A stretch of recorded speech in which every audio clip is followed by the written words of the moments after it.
Bismillahirrahmanirrahim. Assalamualaikum warahmatullahi wabarakatuh. Pada pertemuan kali ini kita akan membahas mengenai dinasti Bani Abbasiyah.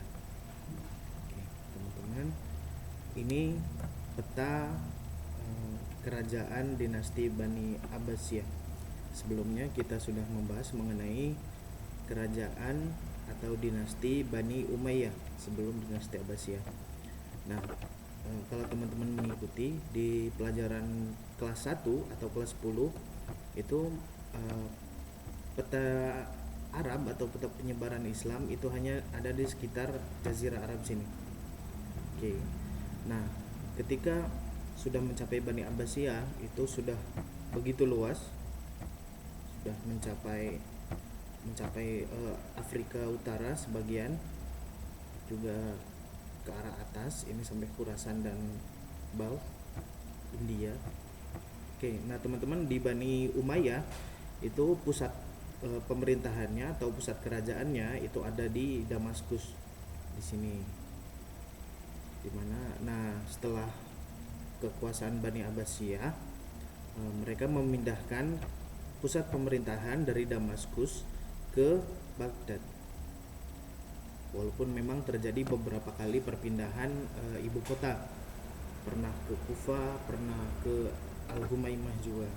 Oke, ini peta penyebaran Islam atau kekuasaan dinasti Bani Abbasiyah. Oke, bagaimana sih lahirnya Bani Abbasiyah? Apa sih Bani Abbasiyah itu? Nah teman-teman, Bani Abbasiyah itu merujuk pada keturunan-keturunan dari Abbas. Abbas ini merupakan salah satu keturunan dari Abdul Muthalib, yang mana Abdul Muthalib adalah kakeknya Nabi Muhammad.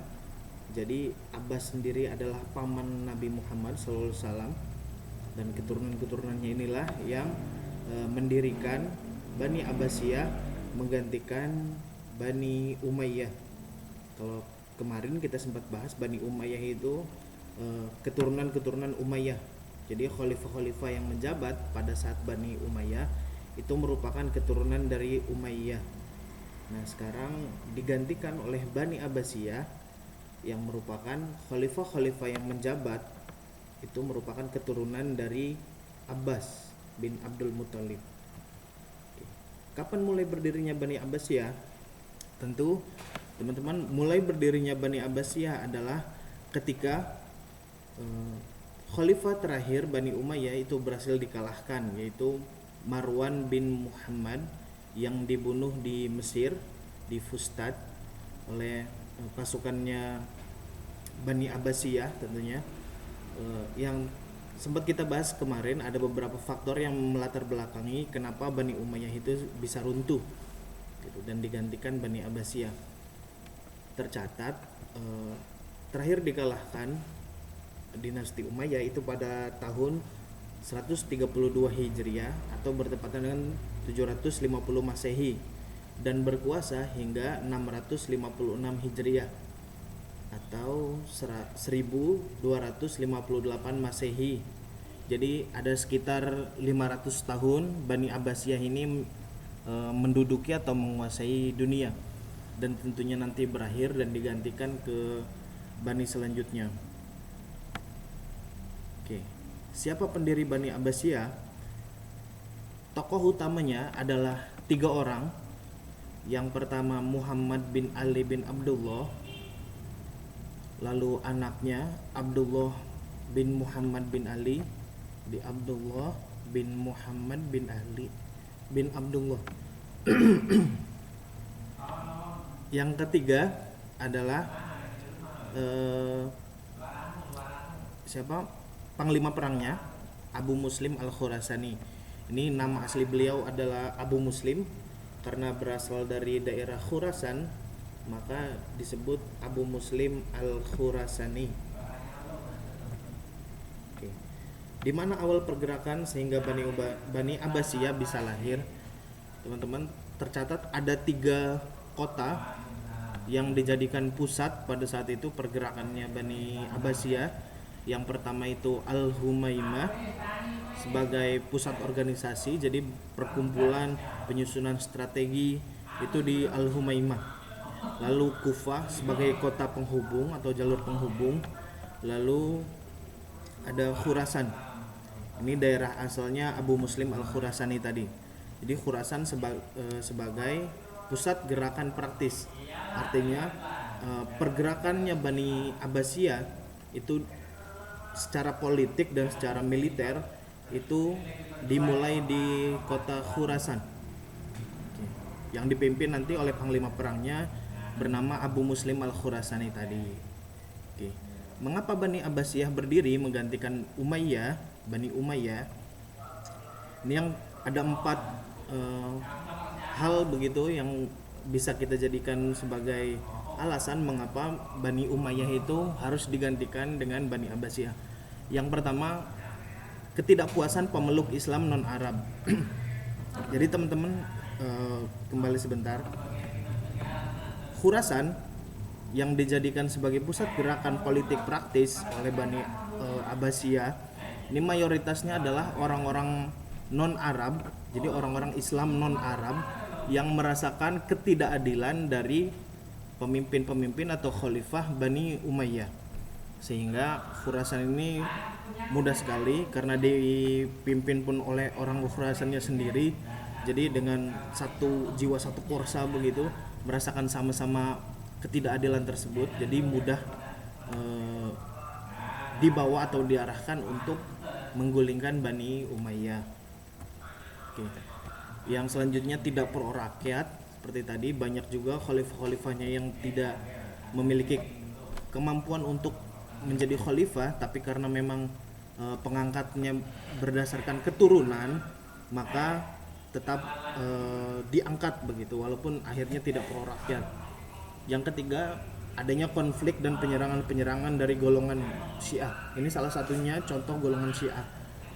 Tentu banyak sekali golongan-golongan lain yang merongrong juga, yang berusaha untuk menggulingkan juga Bani Umayyah. Saya beri contohnya adalah golongan Syiah.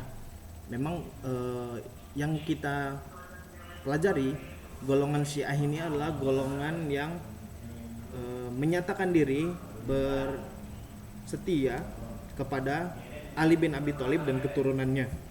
Oke, yang kita tahu juga pada saat pendirian Bani Umayyah itu dilatar belakanginya salah satu gara-gara terjadinya fitnah sehingga terjadi peperangan antara Ali bin Abi Thalib dengan khalifah pertama Umayyah itu saya lupa ya. Khalifah pertama Bani Umayyah, Muawiyah bin Abi Sufyan, yang kita kenal sebagai perang Siffin. Itu perang antara Muawiyah dan Ali bin Abi Thalib gara-gara fitnah tentunya, karena dua orang ini sama-sama sahabat Nabi, sama-sama mulianya, tapi gara-gara fitnah mereka berdua sampai berperang gitu, pasukannya sampai berperang. Oke. Dan golongan Syiah ini masih tidak terima bahwa yang menjadi khalifah selanjutnya yaitu Muawiyah dan turunan-turunannya yang menjadi khalifah. Orang-orang Syiah ini menghendaki keturunan Ali yang menjadi khalifah. Oke. Yang keempat, menguatnya kekuatan Abbasiyah dari keturunan Bani Hashim. Ini sudah kita tahu bahwa yang menggantikan Umayyah adalah Abbasiyah. Oke. Bagaimana proses terbentuknya atau lahirnya Bani Abbasiyah? Jadi teman-teman, ada langkah-langkah penggulingan yang dilakukan oleh Bani Abbasiyah dalam rangka menggulingkan Bani Umayyah, yaitu 3 tokoh yang saya sebutkan tadi. Ada Muhammad bin Ali, ada Abdullah bin Muhammad yang merupakan nanti jadi khalifah pertamanya Bani Abbasiyah, diberi gelar As-Saffah. Nama beliau jadi nama aslinya Abdullah bin Muhammad, tapi diberi sebutan atau julukan yaitu Abu Abbas As-Saffah. Lalu yang ketiga itu Abu Muslim Al-Khurasani yang merupakan panglima perangnya. Oke. Nah, tiga orang ini pertama membuat gerakan bawah tanah atau underground. gerakan underground, yang mana merupakan gerakan ini artinya gerakan yang tidak formal atau tidak legal. Jadi ini gerakan yang dibuat 3 orang ini dalam rangka upaya menggulingkan Bani Umayyah. Tentu ini gerakan ilegal yang dibentuk mereka bertiga. Lalu ada menerapkan politik bersahabat. Jadi walaupun membuat gerakan bawah tanah ini, 3 orang ini dari Bani Abbasiyah ini itu menerapkan politik bersahabat. Artinya politik yang tidak menjelek-jelekan Bani Umayyah. Jadi kesannya memang tidak ada permasalahan dengan Bani Umayyah sendiri. Itu yang diterapkan. Lalu yang ketiga menggunakan Bani Hashim. Seperti yang saya sebutkan tadi, karena memang ini Bani Abbas. Abbas itu kan keturunan dari Abdul Muthalib. Abdul Muthalib itu anak dari Hashim. Jadi kan kalau menggunakan keturunan Abbas itu hanya sedikit saja. Jadi cuma keturunan Abbas. Sedangkan kalau menggunakan nama Bani Hashim itu berarti seluruh anak-anaknya Bani Hashim atau keturunan-keturunannya Bani Hashim itu diikut sertakan, termasuk keturunannya Ali yang merupakan anaknya Abu Thalib anaknya Abdul Muthalib, termasuk keturunannya Hamzah, keturunannya Abu Lahab, semua keturunannya Abdul Muthalib, keturunannya Hashim, itu semua diikut sertakan karena Muhammad bin Ali dan kawan-kawan ini menggunakan nama Bani Hashim, bukan menggunakan nama Bani Abbas. Jadi kalau Bani Abbas hanya sedikit, tapi kalau menggunakan Bani Hashim banyak keturunan-keturunannya. Jadi bisa meraih suara atau dukungan lebih banyak. Yang ketiga itu memusatkan pada Khurasan. Tadi sempat saya singgung bahwa Khurasan sendiri itu merupakan mayoritasnya adalah orang-orang non-Arab, orang-orang Islam yang bukan berasal dari orang Arab asli, dan karena memang diperlakukan secara tidak setara begitu walaupun sama-sama Islam. Sedangkan Nabi Muhammad sendiri pada saat hijrah ke Madinah seperti yang kita tahu menyaudarakan orang-orang Madinah atau orang-orang Muhajirin dengan orang-orang Mekah atau orang-orang Ansor, dipersaudarakan agar sama begitu. Jadi tidak ada orang Muhajirin, tidak ada orang Ansor.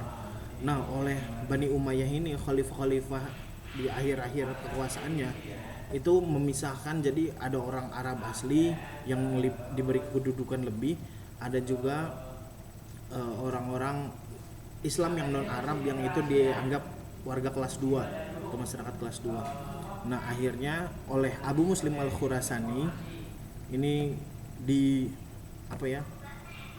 dimotivasi begitu, harus meluruskan ini, tidak boleh terjadi adanya ketimpangan lagi. Maka karena Abu Muslim ini orang Khurasan asli, maka dijadikan sebagai panglima perangnya. Dan teman-teman, dengan strategi ini Muhammad bin Ali berhasil mengalahkan Bani Umayyah dengan membunuh khalifah terakhirnya, yaitu Marwan bin Muhammad pada tahun 132 Hijriah, bertempat di Mesir pada saat itu, terakhir bisa dibunuh, dan keturunan-keturunan Umayyah yang lain itu dibunuh, walaupun sebagian akhirnya bisa memindahkan kekuasaan Umayyah itu ke Andalusia gitu. Akhirnya dibentuk lagi di sana, dan di sana berkembang lagi Islam begitu. Tapi secara resminya yang diakui itu Bani Abbasiyah yang sudah mengalahkan Bani Umayyah. Ini khalifah terakhirnya Marwan bin Muhammad, khalifah ke-14, yang awalnya adalah di Damaskus, pusat pemerintahannya. Oleh Bani Abbasiyah dipindahkan ke Al-Hasimiyah. Nah, karena di Hasimiyah ini mayoritasnya orang-orang Syiah, teman-teman, orang-orang yang menghendaki keturunan Ali bin Abi Thalib, sedangkan yang akhirnya menjabat itu keturunan dari Abbas. Di Abbas dengan Abu Thalib itu saudaraan. Dia orang-orang Syiah menghendaki keturunan Abu Thalib, tapi justru yang menjabat adalah orang-orang dari keturunan Abbas. Maka yang awalnya dari Al-Hashimiyah akhirnya dipindahkan lagi ke Kufah. Oke. Karena dianggap Kufah sendiri akhirnya tidak strategis oleh khalifah keduanya yaitu Abu Ja'far Al-Mansur. Jadi ketika masa jabatan khalifah pertama itu dari Al-Hashimiyah ke Kufah, lalu khalifah yang kedua memindahkan dari Kufah ke Baghdad. Inilah yang akhirnya menjadi pusat pergerakan, bukan pusat pemerintahan dari Bani Abbas di Baghdad. Oke. Nah, dinasti Bani Abbasiyah pertama materi selesai. Ya, teman-teman, materinya sudah selesai. Mari berpendapat. Apa pendapat teman-teman tentang berdirinya dinasti Abbasiyah seperti yang saya gambarkan singkat tadi? Lalu menurut teman-teman, sebenarnya perlu nggak sih terjadi penggulingan atau perpindahan kekuasaan dari Bani Umayyah ke Bani Abbasiyah yang merupakan sebenarnya kan notabene sama-sama Islam.